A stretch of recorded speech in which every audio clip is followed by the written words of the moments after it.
To jsem takhle seděl v kavárně a sundával jsem ze stolu hanlivé samolepky.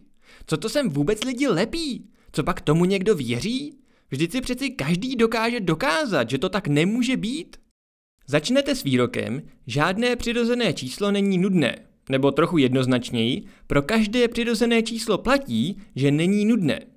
Takové nudné číslo určitě nemůže být ničím výjimečné, protože tím by bylo zajímavé a tedy by nemohlo být nudné. Dokazovat budete sporem. To se dělá tak, že negujete dokazovaný výrok a ukážete, že z negace plyne něco nesprávného. To pak znamená, že negace je nepravdivá a tedy musí být pravdivá její negace. A negace, to je přesně ten výrok, který chcete dokázat.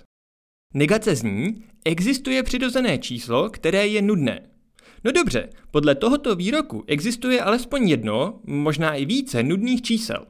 Takto byste mohli dát všechna tahle nudná čísla do jedné množiny a pojmenovat ji n jako nudná množina.